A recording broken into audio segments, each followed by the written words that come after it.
Alors, une question intéressante sur le site bfmtv.com. Les conséquences d'un incendie de voiture électrique sous un tunnel sont-elles plus importantes que pour un véhicule thermique?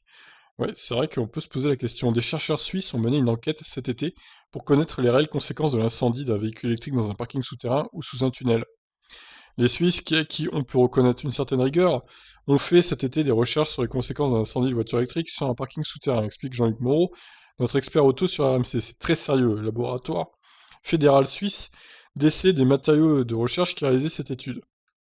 Alors, est-ce qu'une voiture électrique est plus dangereuse qu'une voiture thermique lors d'un incendie? La réponse est non.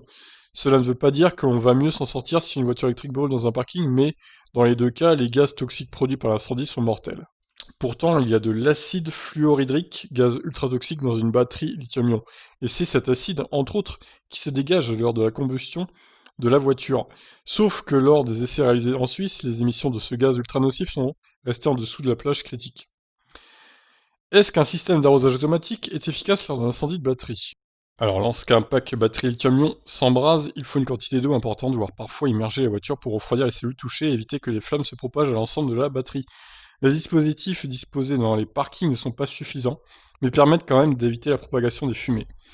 Oui, on avait vu un incendie d'une voiture électrique, justement, et c'était une Tesla, je crois, il l'avait placé dans un pack d'eau énorme pour la refroidir et tout. Enfin, pour pas que les flammes se rallument et tout. Alors, l'eau permettant d'éteindre la voiture électrique devient-elle contaminée? L'eau arrosée sur le véhicule contient alors plusieurs métaux lourds. Ils sont très dangereux pour la santé, d'autant que leur concentration peut être 100 fois supérieure à la valeur limite. Voilà pourquoi, après un incendie de voiture électrique, il faut impérativement faire appel à des professionnels spécialisés pour décontaminer le site.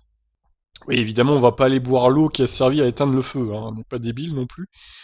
Est-ce la même chose dans les tunnels que dans les parkings?